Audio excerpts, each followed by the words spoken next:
তোর জন্য নিয়ে এলাম ওকে। আমার জন্য নিয়ে এলি মানে? তুমি কি কোনো চিপসের প্যাকেট যে আমি চাইলাম আর আমার জন্য নিয়ে এলি? বাইরে তুই তো সেদিন বললি ওকে নিয়ে বাইরে বাইরে ঘুরতে, দেখ তুই আবার কেমন অচেনা হয়ে গেলি। বর্ষা, শুভ জন্মদিন। বর্ষার আকাশে শরতের মেঘ জমে থাকুক অনন্ত কাল। শোনো, তুমি করে বলছি, আমি আজকে তোমাদেরকে খাওয়াতে চাই। কোথায় খাওয়া বলো? অথচ খাওয়ার জন্যই আমাদের বেঁচে থাকা। মাঝে মাঝে কিছু প্রয়োজনীয় জিনিসও অপ্রয়োজনীয় মনে হয়, মোহ থাকে না। কি খাবা সেটা বলো। আপনি এসেছেন, আমি খুশি হয়েছি, কিন্তু এটা আমার দুর্ভাগ্য যে আমি খুশিটা প্রকাশ করতে পারছি না। আমার মনে হয় আমার আপনাকে খাওয়ানো উচিত। কি হলো, তুই দাঁড়াচ্ছিস কেন? আয় আয়। সবাই খেয়ে ফেলছে, তুই না খেয়ে বসেছিস কেন? ক্ষুধা পাইনি তাই খাইনি।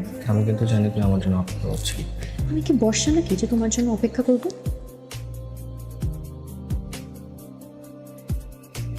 রাগ ভাঙলো তো? রাগ করিয়ে বা কি লাভ হচ্ছে? যা কমাতে যা, প্রভু দেখলে বলবে আমরা প্রেম করতেছি।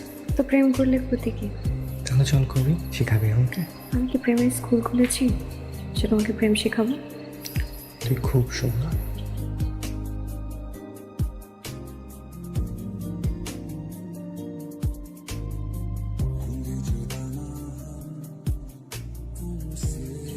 নিতু, তুই কি কাউকে ভালোবাসিস?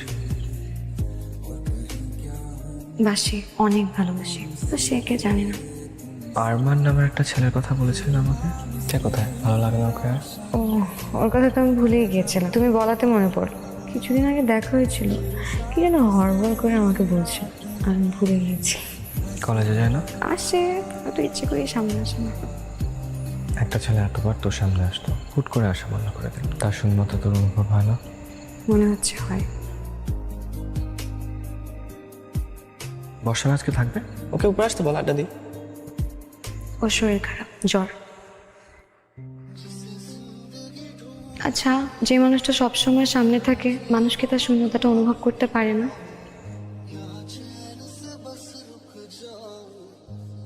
আমার তোমাকে কিছু কথা বলার ছিল। আসলে অনেক দিন ধরেই কিছু কথা বলার ছিল, সাহস পাচ্ছিলাম না, কিন্তু বলা উচিত। যেমন?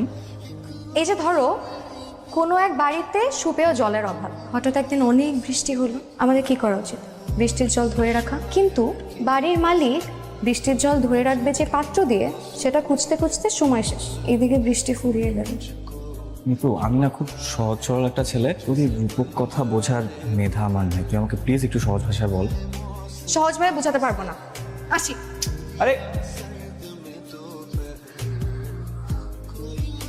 কই যাস তুই? চল ওঠ, নামাই দিই তোকে। এমন ভাবে বলছো মনে হয় হেলিকপ্টার নিয়ে এসেছো, আবার বলে আয় তোকে নামিয়ে দিই। এটাই আমার হেলিকপ্টার, ওঠ, দেখবি উড়ে উড়ে যাবো। আয় আয়।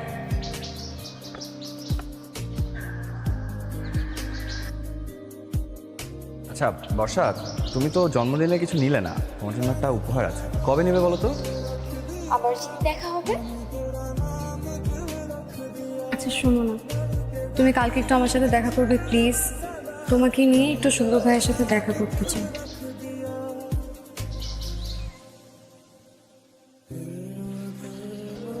কি দেখ, তুই এখানে কিভাবে জানলি আমি এখানে থাকবো? তুমি আমার কোনো খবর না রাখলেও আমি সব সময় তোমার খবর রাখি। আমি একটু বোকা, বুঝলি? ওকে, আরমান নাকি? এক্স্যাক্টলি। কিভাবে চিনলে? নিতুর পাশাপাশি থাকি তো, গন্ধ দিয়ে মানুষ চিনতে পারি। আরমান দেখতে খুব সুন্দর, তাই না? অনেক সুন্দর, আমার থেকে বেশি সুন্দর। তোমাকে কে বললো যে তুমি সুন্দর? কেউ না, কিন্তু তোদেরকে একসাথে কিন্তু খুব ভালো লাগে, সত্যি।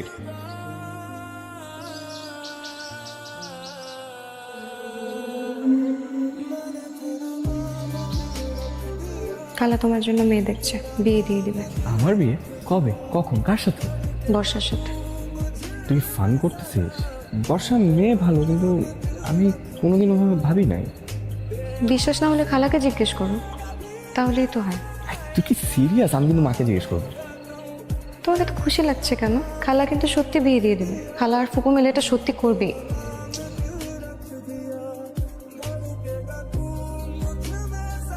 মা, আমাকে একটু সময় দাও। এত তাড়াহুড়া করে বিয়েটা ঠিক ঠিক হচ্ছে না কিন্তু। আমার কথার উপরে কথা বলবি না। এখন যা তো, যা। নিতু, নিতু।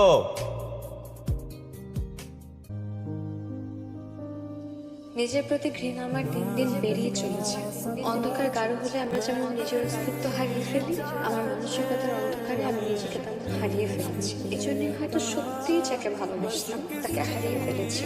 তো কাছে হওয়ার পর কিছু বলতে পারিনি। সে এখন আমাকে বউ করে পাওয়ার প্রস্তুতি নিচ্ছে।